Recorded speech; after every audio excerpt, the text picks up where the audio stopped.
Erwin Rommel foi um dos rostos militares mais reconhecíveis da Alemanha nazista, não por sua proximidade doutrinária com o partido, mas pela sua utilidade concreta. Vitórias rápidas quando o Reich precisava de triunfos, um estilo de comando que a propaganda podia transformar em um relato simples, e uma reputação de comandante eficaz que circulou até entre seus inimigos. Em 1940, seu nome ficou associado ao avanço fulminante na França, comandando a 7ª Divisão Panzer. Em 1941 e 1942, o deserto o transformou em um símbolo. O oficial que parecia sustentar uma frente inteira com manobra, velocidade e uma disciplina que o regime exibia como prova de superioridade. Para uma ditadura que dependia do sucesso, Rommel era um ativo estratégico. Por isso, seu fim causa estranhamento. Em outubro de 1944, o mesmo Estado que o havia elevado o obrigou a morrer. Não houve julgamento público nem condenação aberta. Houve um ultimato, um veneno e um funeral oficial projetado para que o país acreditasse em uma morte honrosa. A mensagem real, por dentro, foi outra. O regime podia apagar um marechal popular sem permitir que ele falasse. E se pudesse fazer isso com Rommel, poderia fazer com qualquer um. A ruptura com Hitler não ocorreu por um gesto teatral, nem por um discurso. Ela aconteceu por acumulação. Rommel viu como a guerra se tornava um problema de recursos e de ar, não de vontade. Como ordens rígidas destruíam unidades. Como a invasão aliada na França abria uma frente que a Alemanha não podia sustentar. E como o Führer respondia à realidade com mais controle, mais ameaças e menos margem para o critério profissional. A partir de 1944, Rommel chegou a uma conclusão que, em um regime personalista, era inadmissível. A guerra deveria terminar, e para terminar, deveria mudar a liderança. Mas Rommel traiu realmente Hitler? Ou foi rotulado como traidor porque seu prestígio o tornava uma ameaça política? Foi parte do atentado de 20 de julho, ou ficou preso em uma maquinaria que precisava de culpados exemplares? Como o Reich construiu Erwin Rommel como comandante exemplar?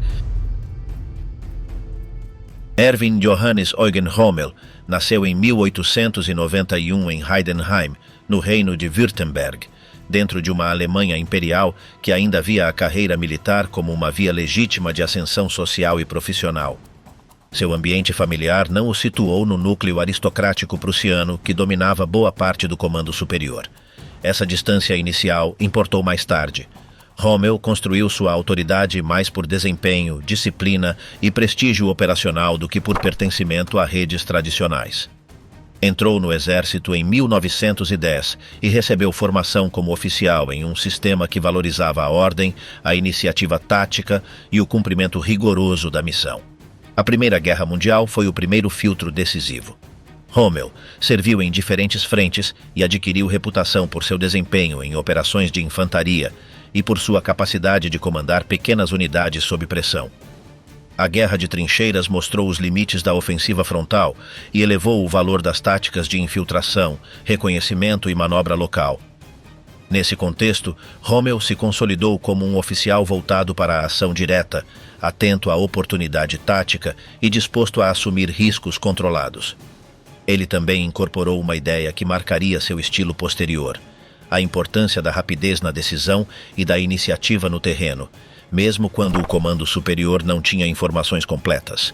Ao terminar a guerra, a Alemanha não apenas perdeu o conflito, perdeu uma ordem política e militar. O exército foi reduzido, transformado e ficou sujeito a restrições externas e internas. No período pós-guerra, muitos oficiais enfrentaram o problema da continuidade profissional em um país com crise econômica, instabilidade política e disputas sobre a legitimidade estatal. Rommel permaneceu no âmbito militar e atravessou a fase da Reichswehr, um exército pequeno que, precisamente por seu tamanho, se concentrou em formação, doutrina e instrução.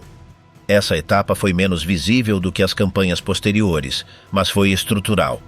Ali se manteve uma cultura profissional voltada para reconstruir capacidades dentro de limites, com ênfase em treinamento, disciplina e preparação técnica. Durante os anos 20 e início dos 30, Rommel se destacou como instrutor e oficial dedicado a aperfeiçoar os procedimentos de combate de infantaria.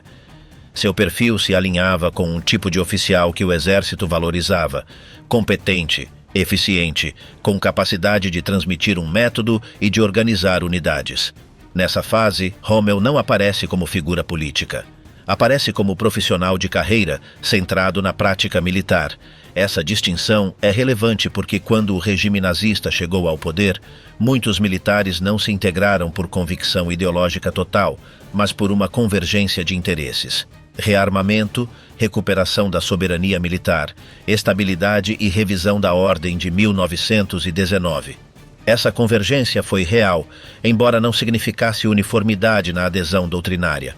Com a ascensão de Hitler em 1933, o exército começou a se expandir e o regime buscou alinhar instituições sob uma estrutura política autoritária.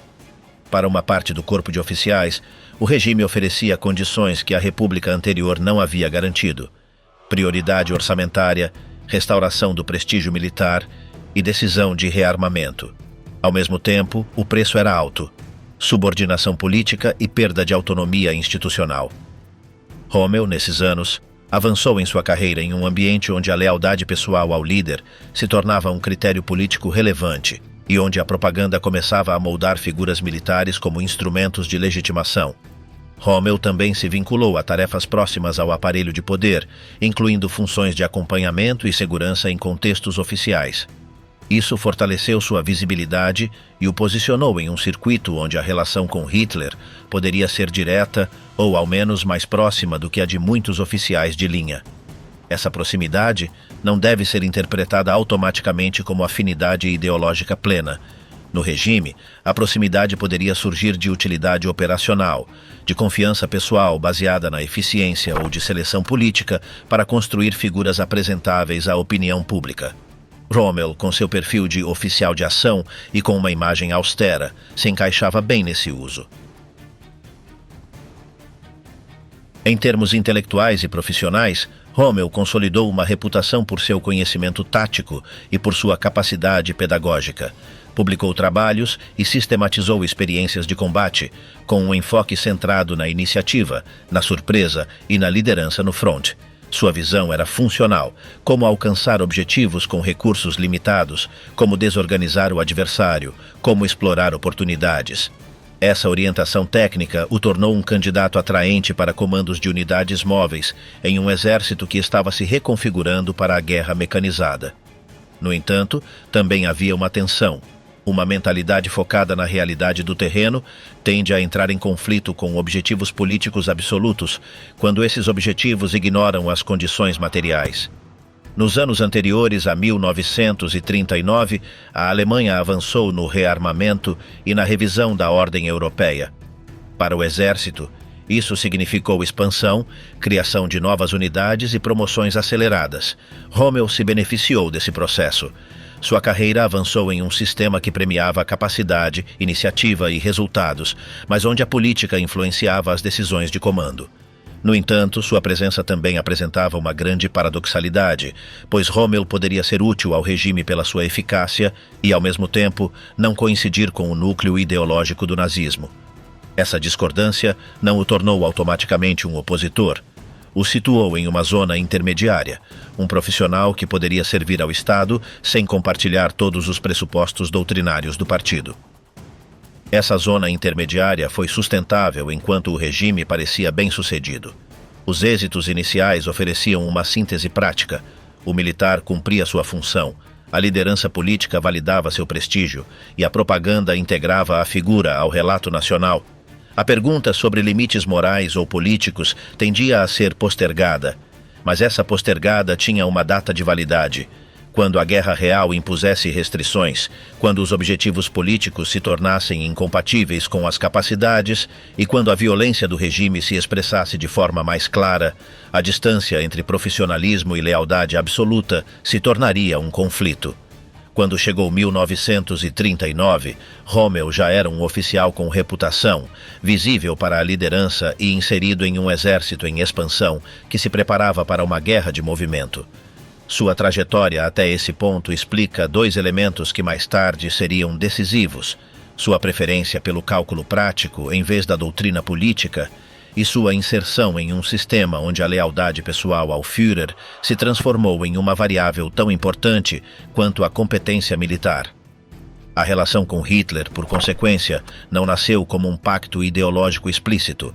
Nasceu como uma convergência funcional entre um regime que precisava de figuras militares eficazes e um oficial que encontrava, no novo contexto, oportunidades de comando e reconhecimento. Desde o início de 1940, Rommel passou de ser um oficial com reputação profissional a se tornar uma figura pública do esforço bélico alemão. Esse salto não se explica apenas pela habilidade tática, explica-se pela forma como o regime selecionava símbolos, pela natureza particular da campanha na França e pela utilidade política de um comandante que parecia personificar eficácia, velocidade e decisão. Nesse ano se consolidou o primeiro vínculo visível entre Rommel e Hitler, uma relação baseada em resultados, em confiança operacional e na construção propagandística de um general de primeira linha. Essa forma de vínculo foi importante porque, mais adiante, o mesmo mecanismo que o elevou facilitaria sua queda. A proximidade com a liderança pessoal e a exposição pública reduzem a margem de autonomia quando o regime entra em crise.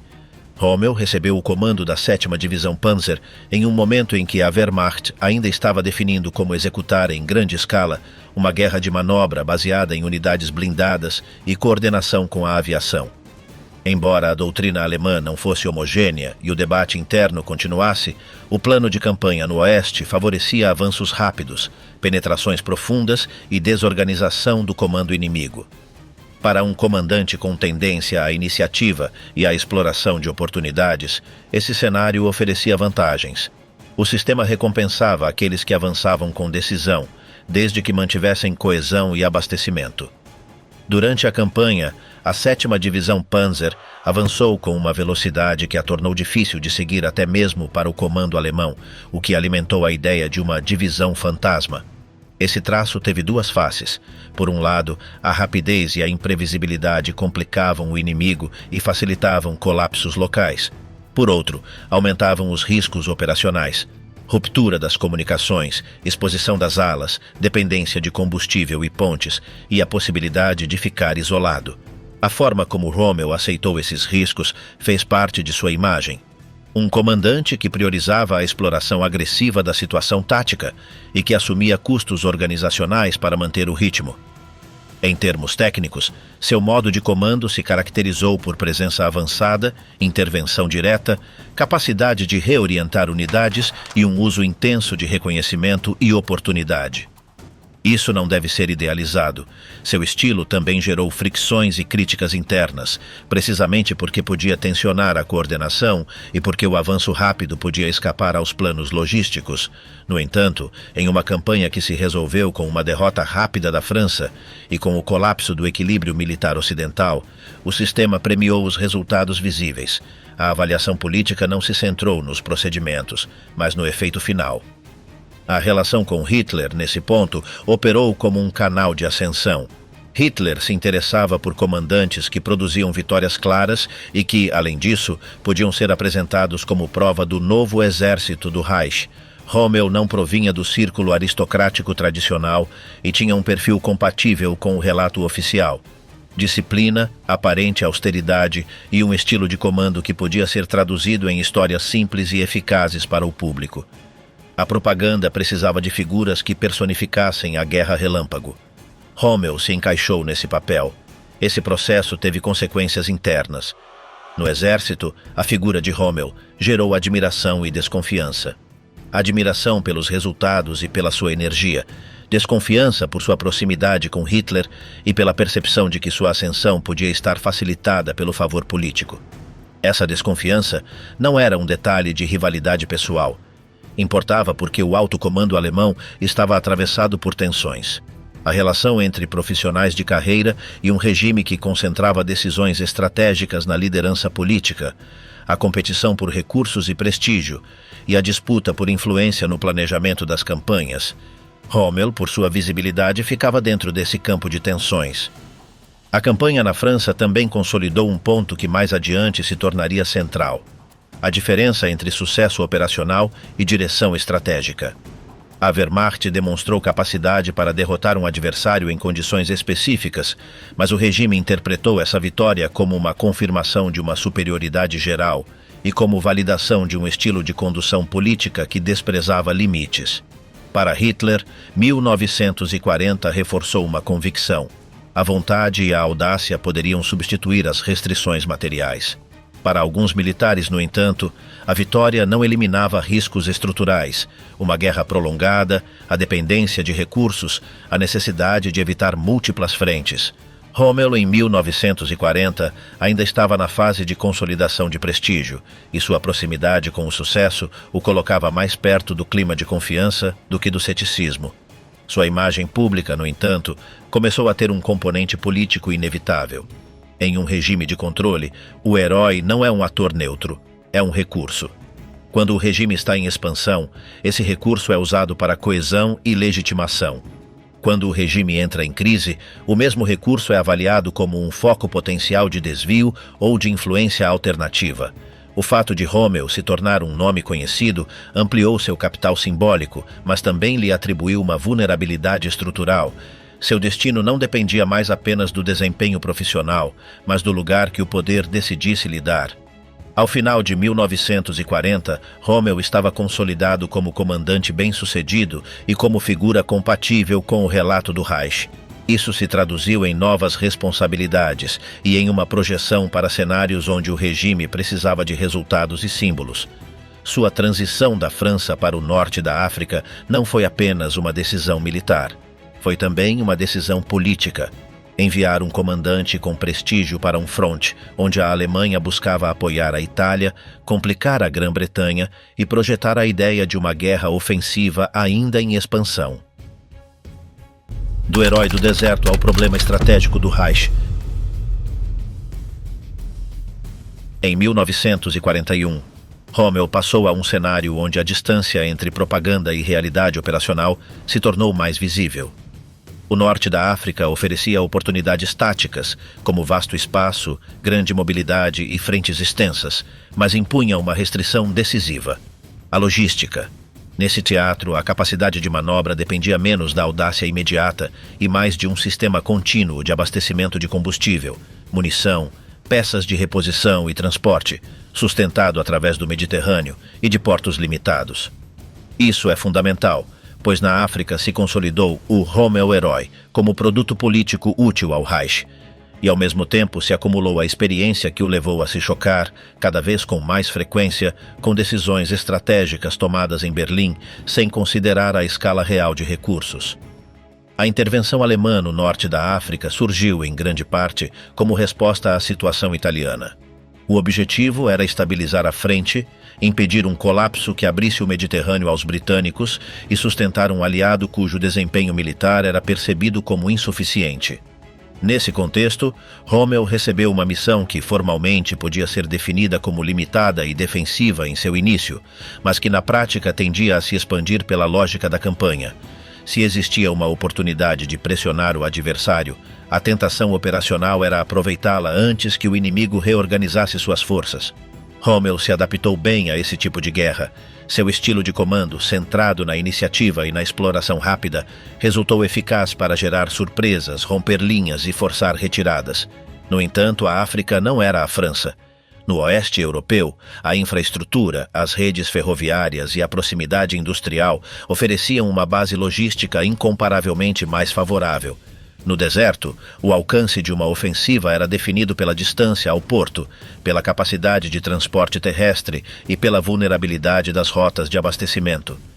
Cada quilômetro de avanço podia significar mais desgaste mecânico, mais consumo de combustível e maior dependência de comboios expostos. Nesse ponto, surgiu uma primeira fricção estrutural com o comando superior. A condução estratégica alemã tendia a avaliar o teatro africano com objetivos políticos amplos, sem sempre ajustar esses objetivos a uma base material estável. Rommel, por sua vez, operava diante de limites imediatos. Isso não significa que fosse alheio a objetivos ambiciosos, mas sua experiência no terreno o confrontou com uma restrição básica. Até mesmo uma vitória tática poderia se tornar estéril, se não houvesse combustível para sustentar a exploração, ou se as unidades ficassem imobilizadas por falta de peças de reposição. A relação com a Itália acrescentou complexidade. O teatro estava organizado como um espaço de cooperação forçada entre forças alemãs e italianas, com problemas de coordenação, prioridades diferentes e estruturas de comando nem sempre compatíveis. Rommel podia pressionar para ofensivas rápidas, enquanto outros atores podiam priorizar a consolidação, a defesa ou agendas políticas próprias. Essas tensões não devem ser reduzidas a estereótipos de eficácia contra ineficácia. Na prática, respondiam a uma combinação de capacidades díspares, incentivos nacionais e um problema de projeto. O eixo não tinha um comando unificado com critérios estáveis, e sua coordenação dependia de acordos pessoais e de diretivas que mudavam conforme a situação. Em 1941, o efeito político da África foi relevante.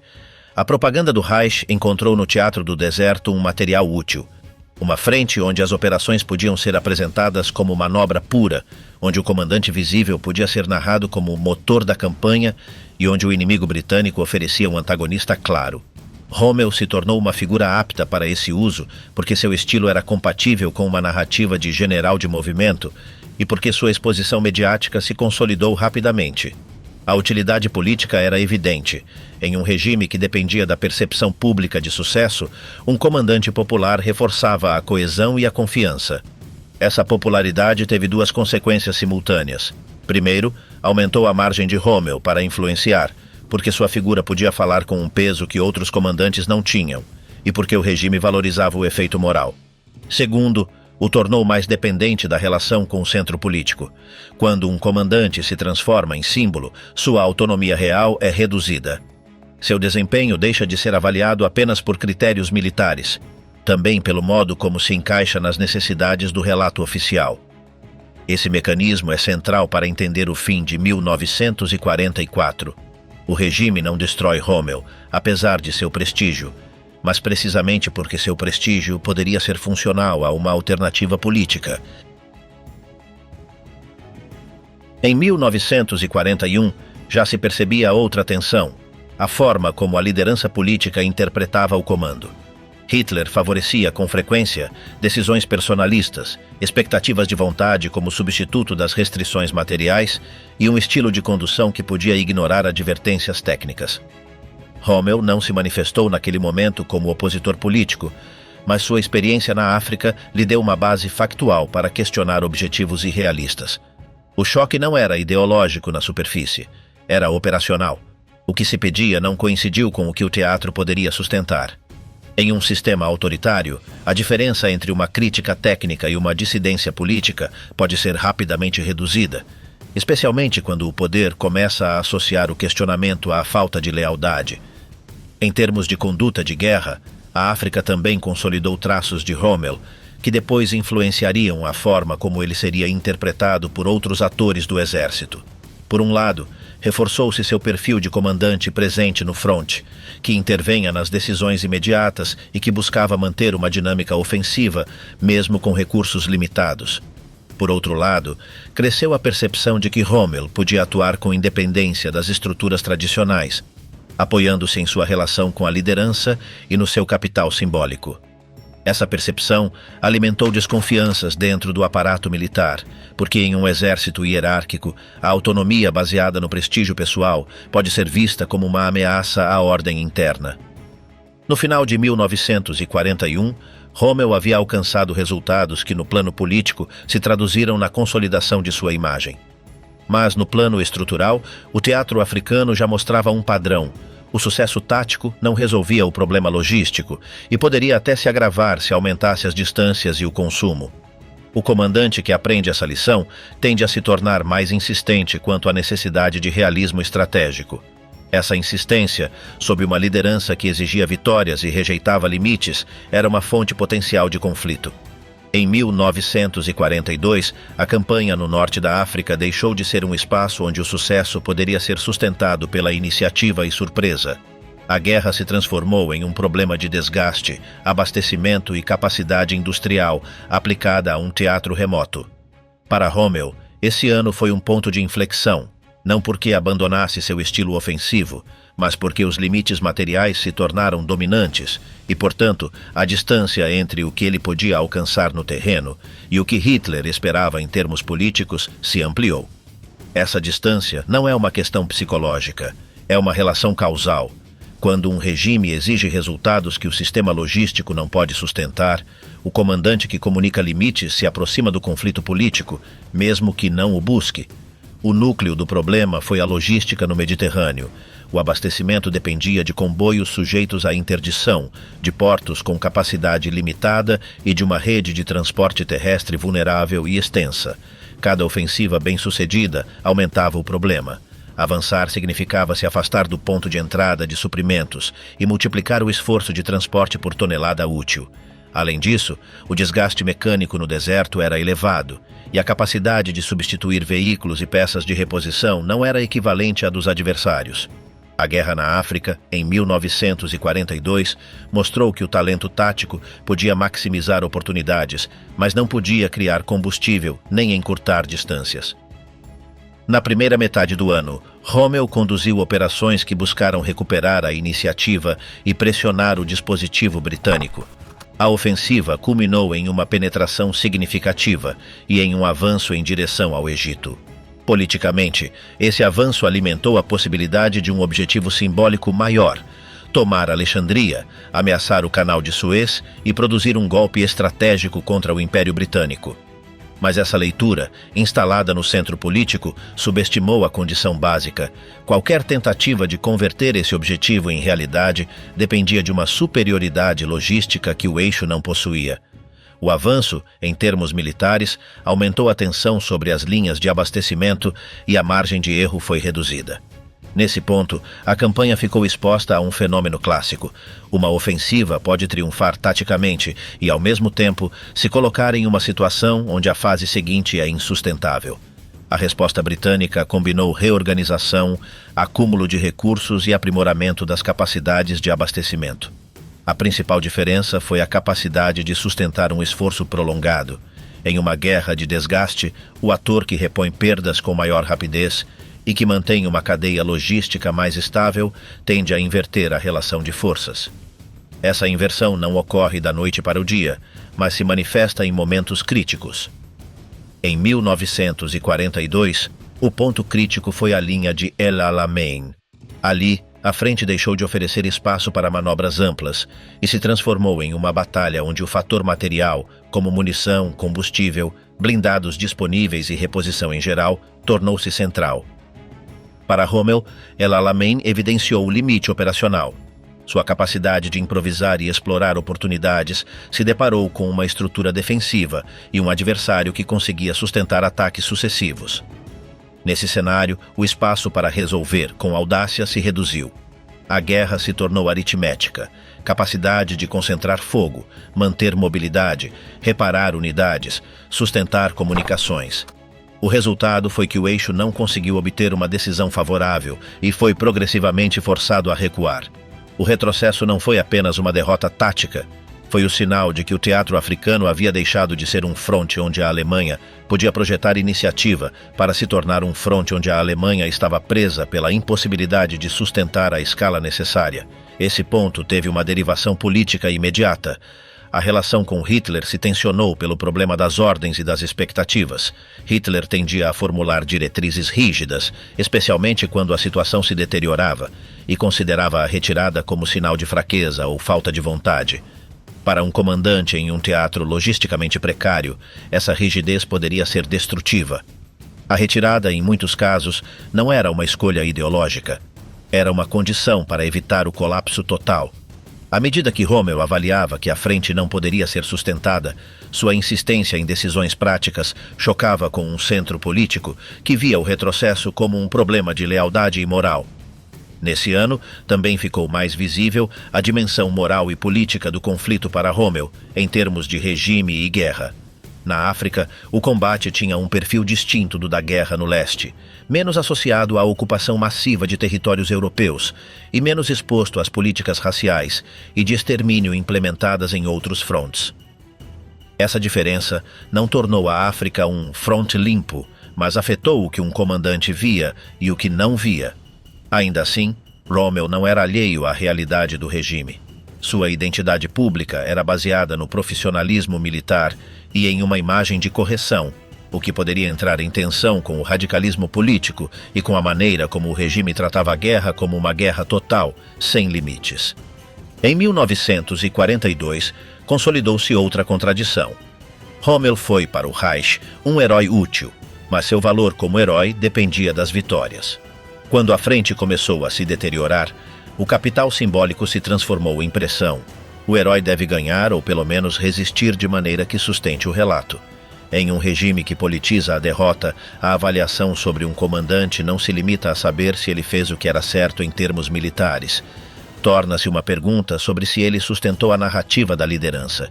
Isso explica por que, a partir desse ponto, o espaço para desacordos técnicos foi se estreitando.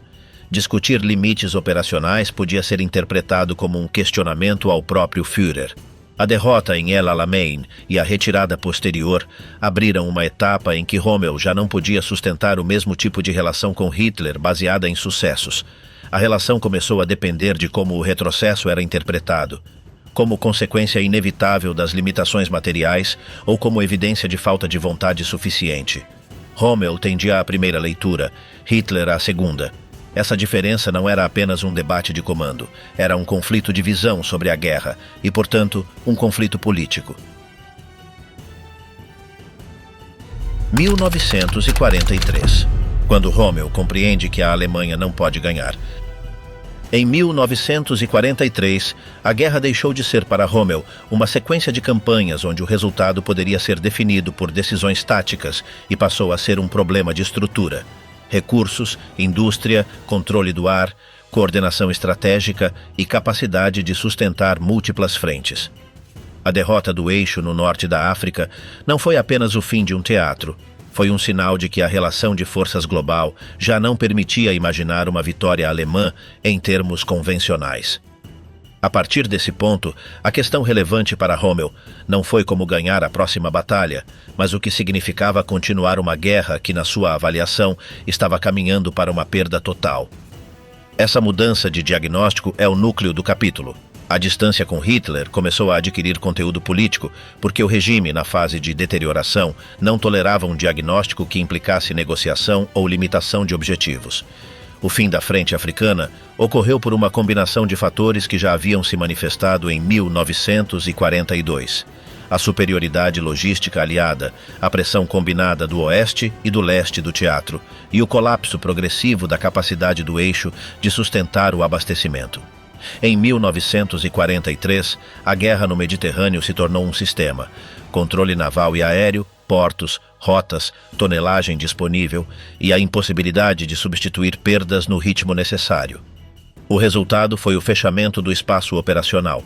A retirada já não era uma escolha, era a forma de administrar um retrocesso inevitável. Para Rommel, essa experiência consolidou uma conclusão. As campanhas não podiam ser avaliadas apenas por coragem ou vontade.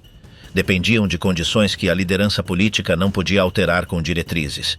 Esse ponto, que em 1942 se havia expressado em fricções sobre ordens de resistir, em 1943 se tornou um diagnóstico geral. O risco do diagnóstico era político. Dizer que a guerra não era ganhável implicava admitir que a estratégia do Führer havia conduzido a um beco sem saída. Em um regime onde a liderança pessoal era fonte de legitimidade e controle, essa admissão era intolerável. Após seu retorno à Europa, Rommel foi colocado em funções de inspeção e avaliação. Esses papéis refletiam uma ambivalência do sistema. Por um lado, o regime ainda precisava de seu prestígio e capacidade técnica. Por outro, sua experiência na África o colocara em uma posição onde era provável que ele insistisse no realismo.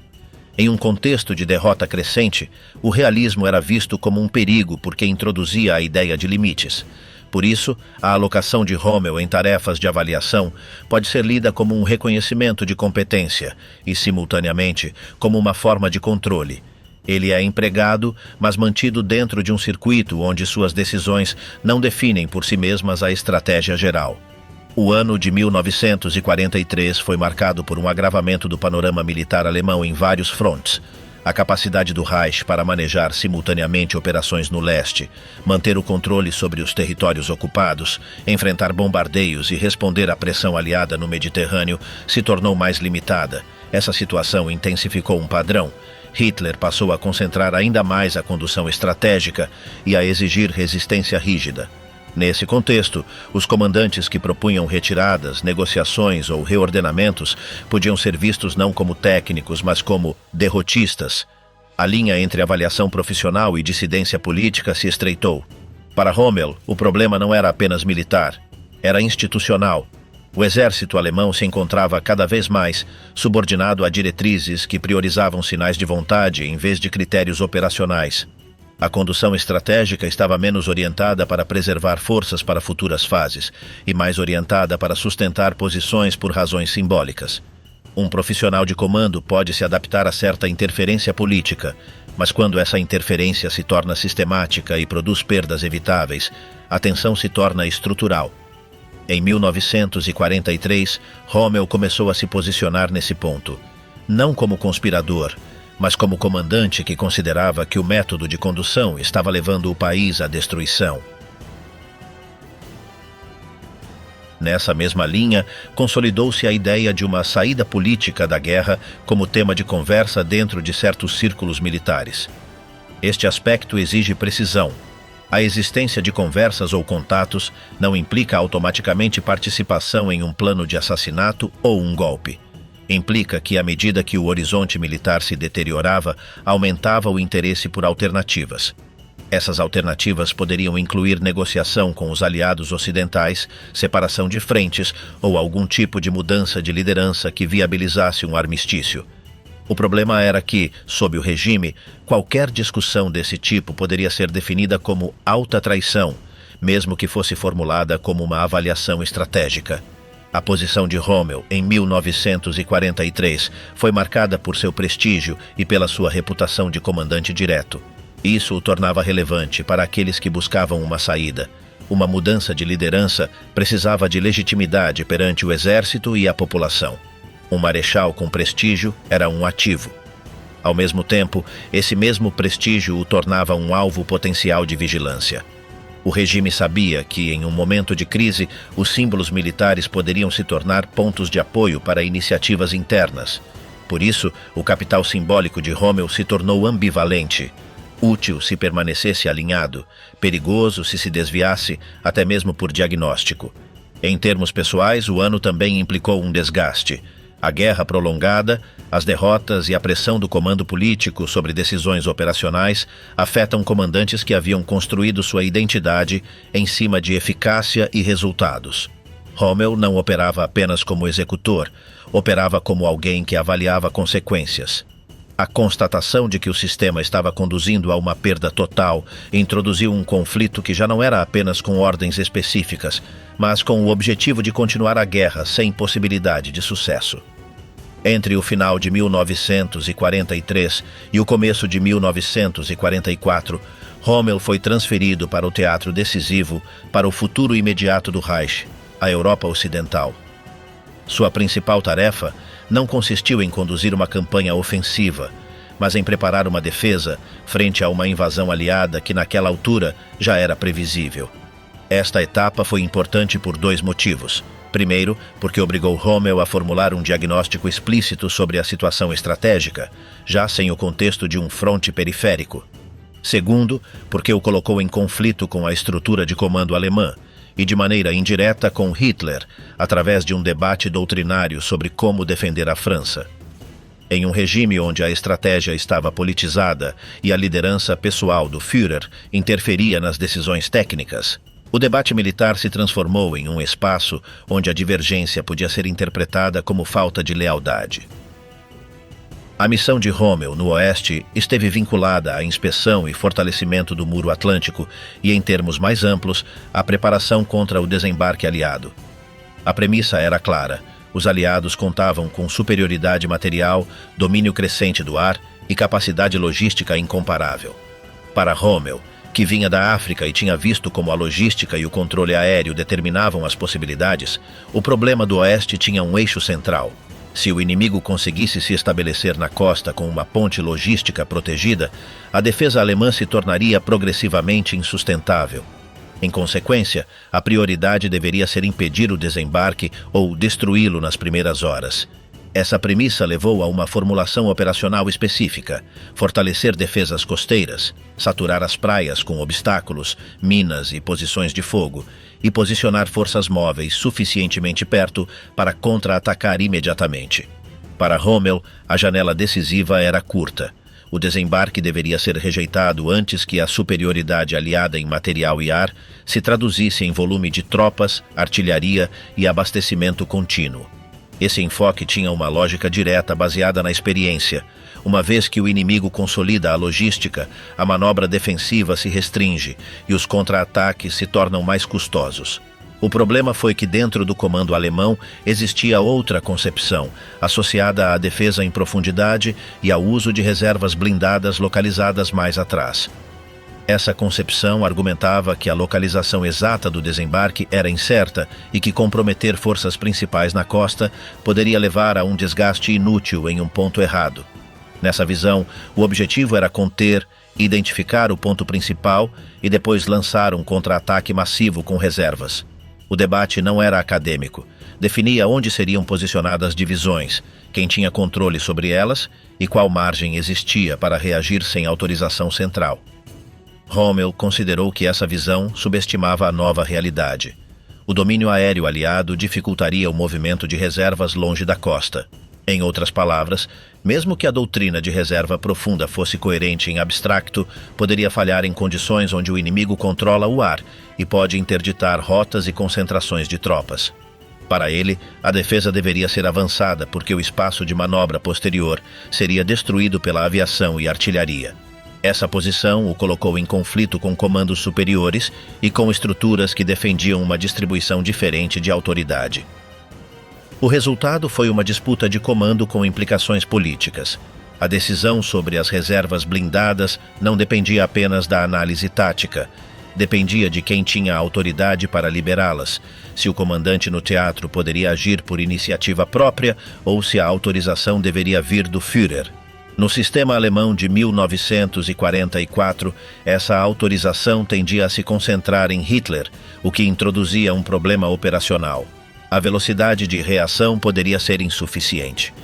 Rommel, por razões práticas, precisava de rapidez. O sistema político, por razões de controle, tendia a centralizar. O choque foi inevitável. Cada discussão sobre o desdobramento e controle tocava o núcleo do regime, que era a condução pessoal. Durante suas inspeções, Rommel impulsionou medidas concretas: aumento de obstáculos costeiros, mineração intensiva, fortificação e reforço de posições. Essas medidas não garantiam deter uma invasão, mas respondiam ao princípio de reduzir a janela de consolidação inimiga. Em termos do regime, essas ações eram compatíveis com a propaganda de resistência e com a ideia de defesa absoluta. Mas Rommel as acompanhava com uma avaliação que era mais perigosa. Insistia que, se o desembarque não fosse destruído no início, a derrota no Oeste era provável. Esse tipo de avaliação implicava, na verdade, que a guerra estava próxima de um ponto sem retorno. Esse diagnóstico teve consequências sobre a relação com Hitler. Na prática, um comandante que sublinha limites e que considera provável uma derrota próxima se torna incômodo para uma liderança que exige certeza e vontade. Além disso, Rommel era visível. Seus relatórios e sua figura tinham peso, e seu prestígio público lhe dava uma voz que não podia ser ignorada facilmente. Em uma estrutura onde a disciplina se sustenta por medo e controle, a existência de uma figura prestigiosa que apresenta diagnósticos pessimistas aumenta o risco político percebido. Pode influenciar outros oficiais, pode corroer a moral, pode legitimar debates sobre o fim da guerra. No plano interno do exército, o período também evidenciou o crescente isolamento daqueles que sustentavam posições realistas. O comando alemão estava atravessado por pressões.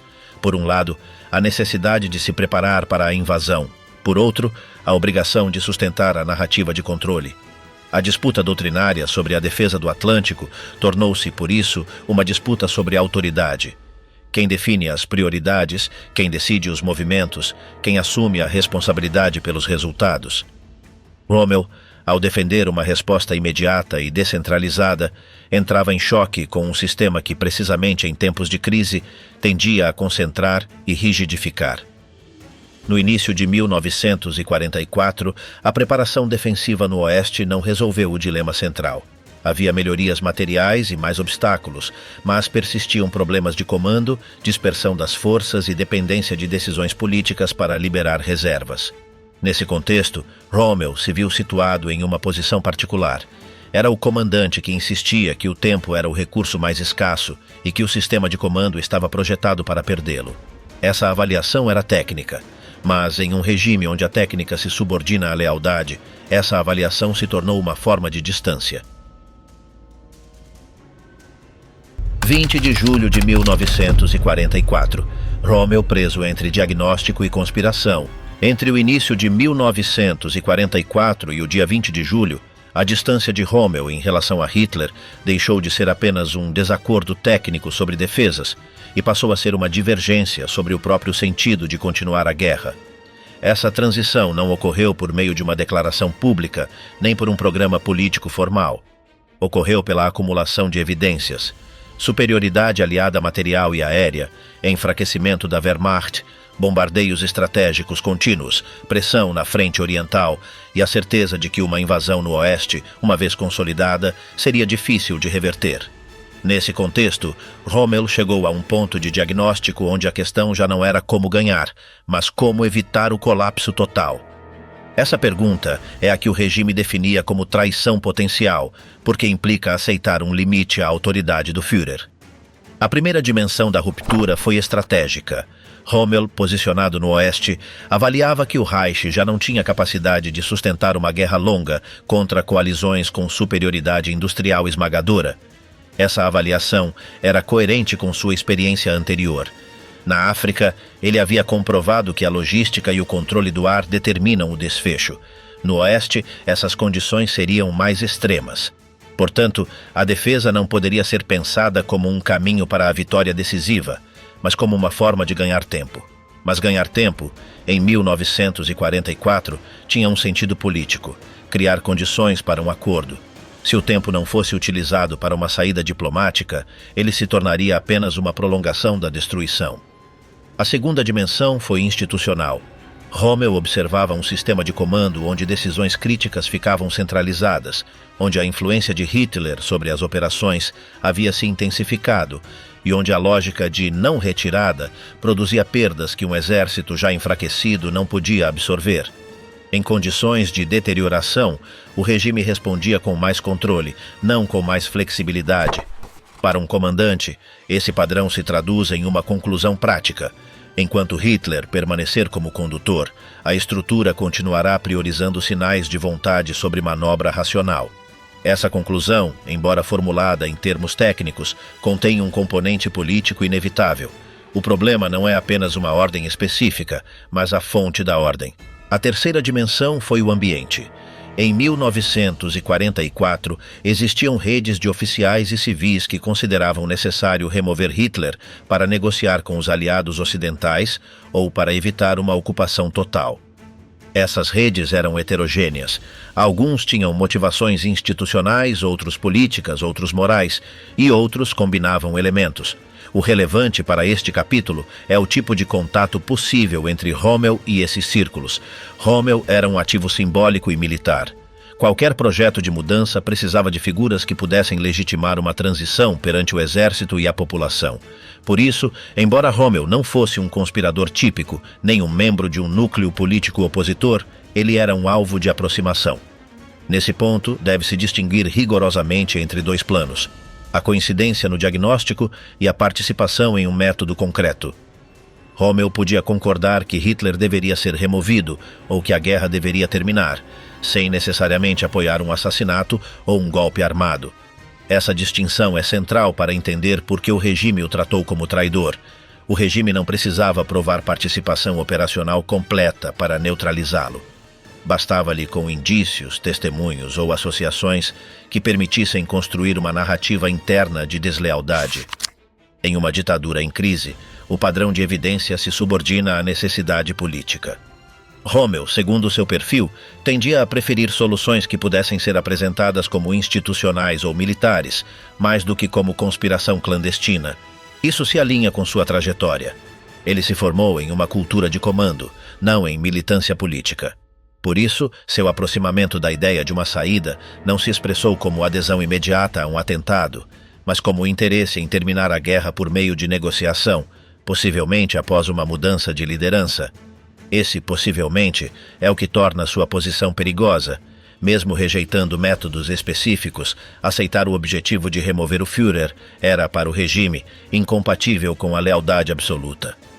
À medida que a invasão aliada se aproximava, e depois que o desembarque se tornou realidade, a posição de Rommel tornou-se mais difícil. A realidade da frente ocidental alinhou-se com seu diagnóstico prévio. Se os aliados estabelecessem uma cabeça de praia e sustentassem a logística, a balança se inclinaria rapidamente. Isso intensificou sua insistência de que a guerra deveria terminar. Mas essa insistência colidia com o núcleo ideológico do regime: não negociar, não reconhecer derrota, não admitir limites. A discrepância deixou de ser apenas uma discussão entre comandante e líder. Tornou-se uma disputa sobre a continuidade do regime. Em termos de relação pessoal com Hitler, o deterioro também teve um componente de confiança. Hitler preferia comandantes que confirmassem sua visão e executassem sem questionar. Quando um comandante formula diagnósticos pessimistas ou propõe a necessidade de negociar, ele deixa de ser um executor confiável. Em um regime personalista, a perda de confiança é um processo rápido, traduz-se em vigilância, isolamento ou realocação. Rommel, por sua popularidade, não poderia ser simplesmente retirado sem custo simbólico. Mas essa mesma popularidade aumentava o incentivo para controlá-lo de forma preventiva. A chave do período é que a traição, para Hitler, não era uma categoria jurídica estrita, era uma categoria de controle. Traidor era aquele que colocava em risco a unidade de comando e a narrativa de guerra total. Sob essa definição, Rommel poderia ser considerado traidor, mesmo que não participasse na execução direta de um atentado, porque seu diagnóstico e seu prestígio poderiam incentivar a ideia de mudança. Ao contrário de conspiradores menos visíveis, Rommel era perigoso pela sua posição pública. Ele não era um opositor clandestino, mas um símbolo militar que poderia legitimar uma ruptura. À medida que o 20 de julho se aproximava, a situação interna do regime era de crescente paranoia e vigilância, mas também de nervosismo real. A frente oriental se deteriorava, o oeste estava aberto e os bombardeios estratégicos minavam a moral e a indústria. Nesse ambiente, qualquer sinal de independência poderia ser lido como preparação para um golpe. A linha entre buscar uma saída e conspirar tornou-se, para o poder, deliberadamente difusa. Esse é o cenário em que Rommel entrou na fase crítica. Seu nome já circulava como possível referência para uma transição, e sua distância do Führer já não poderia ser interpretada como mera discrepância profissional. O dia 20 de julho de 1944 foi um ponto de ruptura, porque transformou a política interna do Reich em uma questão de sobrevivência imediata do regime. Após o atentado falho contra Hitler, a prioridade deixou de ser apenas vencer a guerra ou sustentar as frentes. Passou a ser eliminar qualquer foco de dissidência real ou potencial dentro do exército e do aparato estatal. Nesse contexto, Rommel ficou preso em uma dinâmica que não dependia apenas do que ele tivesse feito, mas do que ele representava. A pergunta "Rommel participou?" deve ser tratada com critérios diferentes dos da propaganda do regime e também diferentes dos relatos simplificadores posteriores. Aqui é importante separar 3 níveis. 1. O que é consistente e verificável em termos gerais. 2. O que é provável como inferência razoável a partir de sua posição e ambiente. 3. O que não pode ser afirmado sem exceder a evidência disponível. Em primeiro lugar, o fato central é que Rommel não esteve em Berlim no dia 20 de julho, nem atuou como executor direto do atentado. No momento do ataque, ele se encontrava na França e, além disso, havia sofrido um ferimento dias antes que o deixou fora de atividade imediata. Isso é relevante porque delimita seu papel possível. Se houve algum vínculo, não foi como ator operativo no dia do atentado, mas como figura mencionada, consultada ou considerada por aqueles que planejavam uma saída política. Em segundo lugar, existe um ponto amplamente coerente com sua trajetória recente. Rommel havia chegado à conclusão de que a guerra não podia ser vencida e que deveria ser buscada uma saída. Essa conclusão, por si só, não equivale à conspiração. Mas em 1944, dentro de um regime personalista, essa conclusão já era um vetor de suspeita. A razão é simples. Uma saída exigia negociar.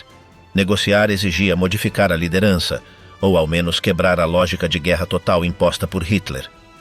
Portanto, qualquer comandante que defendesse essa ideia era suscetível de ser absorvido por projetos conspirativos ou de ser acusado de sustentá-los. Em terceiro lugar, a figura de Rommel era funcional para os conspiradores em um sentido específico: legitimidade. Uma operação para remover Hitler, mesmo que se limitasse a um golpe de Estado e não a um assassinato, precisava de apoio dentro do exército, capacidade de comando no Oeste e uma figura com prestígio público suficiente para sustentar um novo governo ou um armistício. Rommel reunia esses atributos melhor do que muitos oficiais envolvidos na conspiração, que podiam ser influentes institucionalmente, mas menos conhecidos publicamente. Por isso, é plausível que os conspiradores o considerassem como uma peça desejável, mesmo que sua adesão completa não estivesse garantida. O problema é que essa plausibilidade não autoriza a afirmar automaticamente uma participação plena. A conspiração de 20 de julho foi heterogênea e, em muitos casos, organizada por círculos que operavam com compartimentação. Nem todos conheciam todos os detalhes, e alguns eram considerados aliados potenciais mais do que participantes. Em um sistema de compartimentação, uma pessoa pode estar no perímetro sem estar integrada à operação central. Por isso, ao analisar o papel de Rommel, a pergunta não é apenas ele sabia do atentado, mas o que ele sabia, quando e o que aceitou ou rejeitou. Aqui aparece um elemento importante: o método. Para alguns setores, a remoção de Hitler poderia ser concebida como prisão, destituição e negociação posterior. Para outros, o assassinato era visto como condição necessária para neutralizar o controle do regime. Rommel, por seu perfil institucional e por sua autopercepção como soldado, poderia se inclinar para soluções que não implicassem assassinato. Essa inclinação não o torna inocente. Mesmo apoiar uma prisão ou uma destituição em 1944 era para o regime traição. Mas ela modifica a natureza do vínculo. Uma pessoa pode apoiar o objetivo político e rejeitar o método. Ou seja, Rommel acreditava que Hitler deveria ser removido, mas não acreditava que o ideal fosse matá-lo.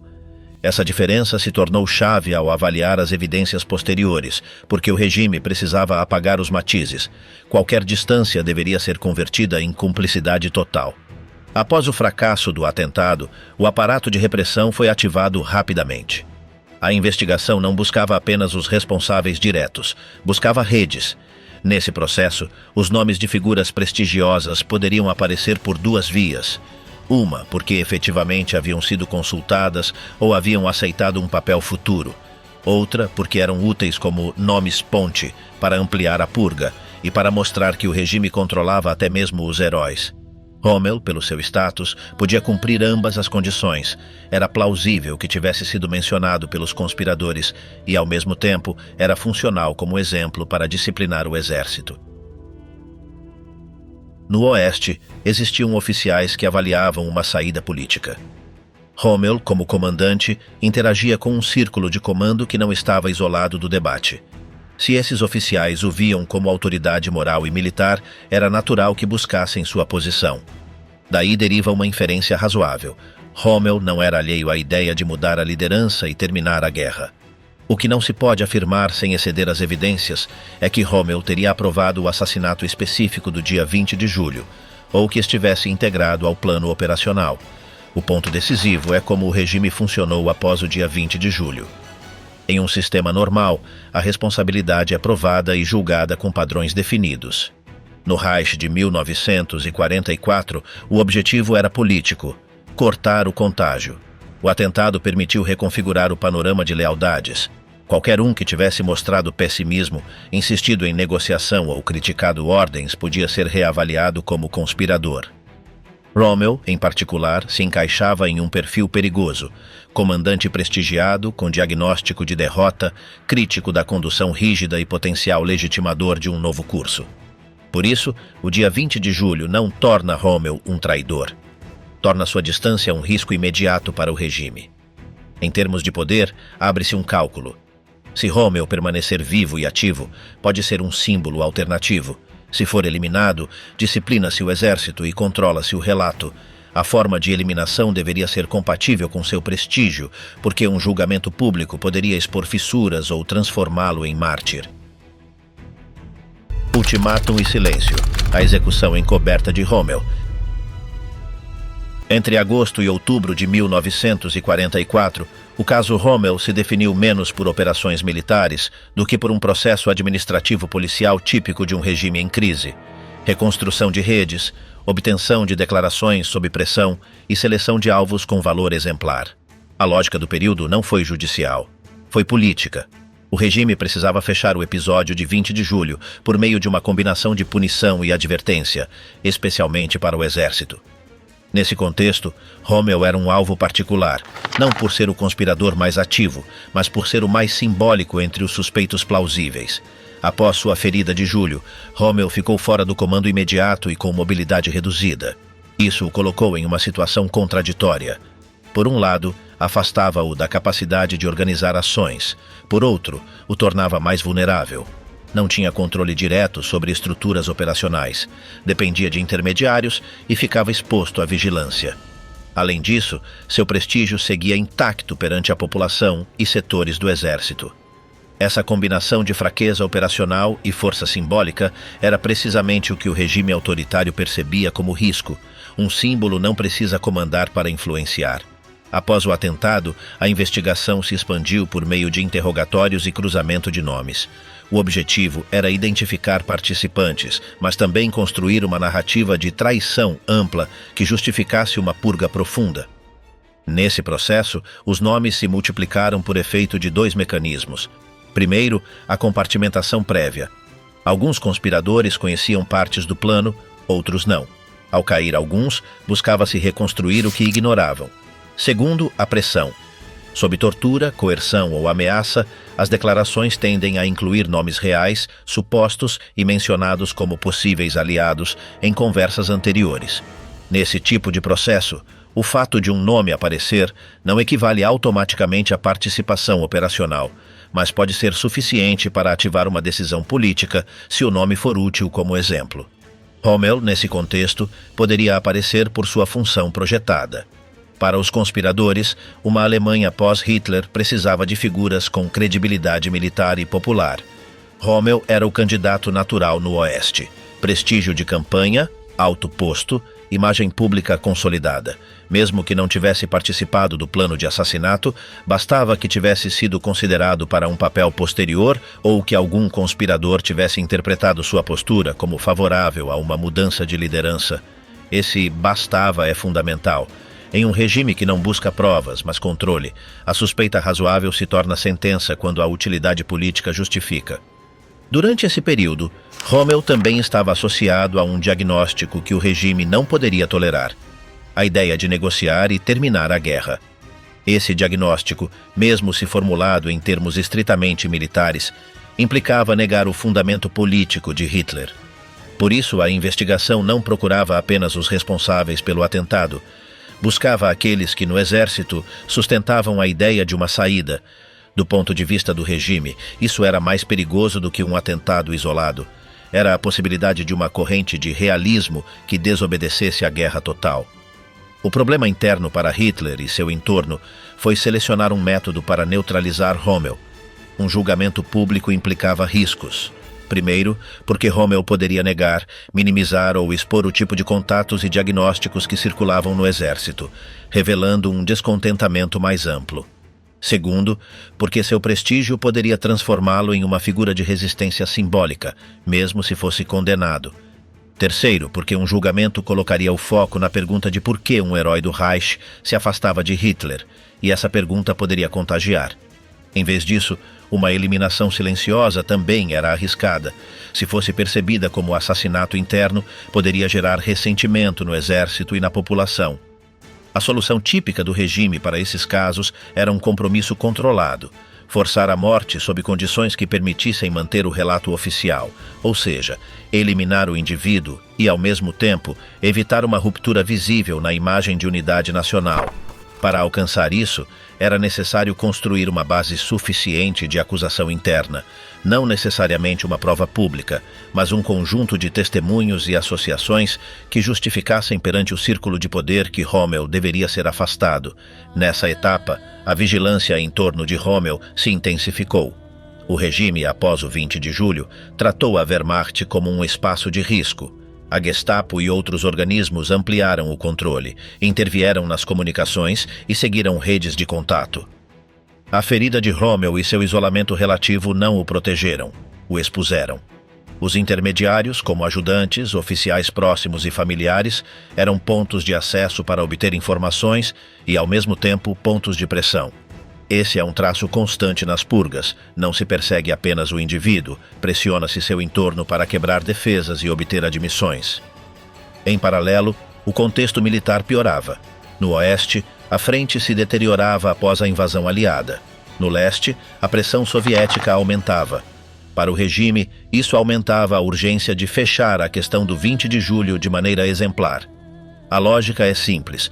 Quando a frente colapsa, a paranoia cresce e o controle interno se torna prioridade. Nesse clima, a ideia de que Rommel poderia servir como símbolo de negociação ou de fim da guerra era especialmente perigosa. Um símbolo assim poderia facilitar desobediência futura ou fragmentação do comando. O processo culminou em uma decisão política. Rommel deveria ser removido sem expor o regime a um julgamento que pudesse se tornar um cenário de dúvidas. A fórmula que se impôs foi a do ultimátum. Essa fórmula tinha vantagens para o poder. Permitiria apresentar a morte como uma decisão pessoal. Evitaria a necessidade de formar um tribunal formal. Protegeria a imagem pública do herói nacional por meio de um funeral oficial. E, além disso, disciplinaria o exército com uma mensagem inequívoca. Nem mesmo os mais famosos estavam fora de alcance. A estrutura do ultimátum seguia um padrão do regime frente a figuras proeminentes, oferecer uma saída que pudesse ser apresentada como decisão pessoal, em troca de uma gestão controlada das consequências. Na prática, a opção real era mínima. O regime transmitiu que Rommel poderia escolher entre um processo judicial com alta probabilidade de condenação e consequências mais severas para sua família, ou uma morte rápida sob a aparência de honra, com funeral oficial e proteção relativa para seus familiares próximos. Em um sistema onde o Estado controla a justiça, imprensa e segurança, essa escolha é uma coerção formalizada. A lógica do regime era múltipla. Primeiro, evitar um tribunal onde fendas internas fossem expostas. O Tribunal Popular e o aparato de propaganda haviam sido usados para encenar confissões e humilhações de conspiradores, mas Rommel não era um acusado qualquer. Seu prestígio poderia alterar o efeito buscado. Um julgamento poderia obrigar o regime a explicar por que um herói do Reich se afastava de Hitler, e essa explicação poderia abrir perguntas perigosas em um momento de guerra perdida. Em segundo lugar, preservar a utilidade do mito. Mesmo morto, Rommel poderia continuar sendo útil como símbolo militar, se sua morte fosse apresentada como resultado de ferimentos e serviço, e não como uma purga. Em terceiro lugar, enviar uma mensagem interna. Se o regime poderia chegar até Rommel, poderia chegar a qualquer um. O ponto decisivo é entender o que significava traição para o regime em 1944. Não era uma categoria baseada em provas equilibradas. Era uma categoria de segurança. Traidor era quem ameaçava o monopólio de decisão do Führer, especialmente dentro do exército. Rommel, por seu diagnóstico de derrota e por seu prestígio, ameaçava esse monopólio, mesmo se sua participação na operação do 20 de julho não tivesse sido central. Em outras palavras, sua perigosidade não era medida pela bomba, mas pela possibilidade de que um marechal popular legitimasse a ideia de que Hitler deveria ser removido e a guerra terminada. Após aceitar o ultimátum, Rommel morreu em condições controladas pelo regime. A morte foi tratada administrativamente como um evento que deveria ser encerrado rapidamente, sem espaços para rumores ou discussões. Em seguida, foi desencadeada a segunda parte do plano, o controle do relato. Foi anunciada publicamente uma versão compatível com a imagem de serviço e com o objetivo de evitar suspeitas imediatas. O funeral oficial e o tratamento honorífico cumpriam uma função precisa: sustentar diante da população a ideia de unidade nacional e proteger a moral em um momento de crise. Também cumpriam uma função em relação ao exército: mostrar que o regime poderia honrar um comandante enquanto o eliminava, ou seja, que poderia administrar a reputação de qualquer oficial. No entanto, essa aparência de honra coexistia com uma desonra real dentro do sistema de poder. Rommel foi neutralizado como risco, e seu nome ficou marcado nos círculos internos como associado à conspiração. Essa dualidade era útil. Permitiria evitar um escândalo, mas mantinha a mensagem disciplinadora dentro da elite militar. O prestígio não protege se o regime interpretar que há deslealdade. Essa forma de punição era típica de um Estado que controla a informação. Pode produzir duas narrativas simultâneas, uma para o público e outra para o aparelho. O tratamento da família fez parte da mesma lógica. O regime entendia que a cooperação de Rommel no ultimátum dependia de uma promessa mínima de proteção. Isso não implica em segurança plena, mas em um acordo: evitar represálias imediatas e permitir uma continuidade social controlada. Em termos de coerção, o componente familiar é central. Em uma ditadura, o indivíduo não negocia apenas por si mesmo, negocia pelo risco que o Estado pode impor aos seus. O ultimátum funciona porque converte essa ameaça em uma ferramenta. Sob a perspectiva de Rommel, a aceitação do suicídio foi um desfecho coerente com sua situação estrutural. Não foi um ato voluntário no sentido livre, mas sim uma decisão dentro de um espaço de opções restritas. Um julgamento implicava exposição, humilhação e um risco elevado de represálias maiores. A morte imediata evitava o tribunal, preservava parcialmente a imagem pública e reduzia os riscos para sua família. Esse cálculo é importante porque permite evitar uma leitura moralista. Não se trata de heroísmo nem de covardia. Trata-se da racionalidade de um indivíduo preso por um Estado que controla o destino de seu entorno. O efeito político da morte foi imediato. Para o regime, o caso foi encerrado sem gerar uma crise pública adicional. Para o exército, a mensagem foi clara: até aqueles que foram elevados como símbolos poderiam ser eliminados se o Führer percebesse a ameaça. Para a população, a narrativa oficial ofereceu uma explicação administrada e manteve a imagem de continuidade. Mas, no plano estrutural, a morte de Rommel confirmou uma realidade.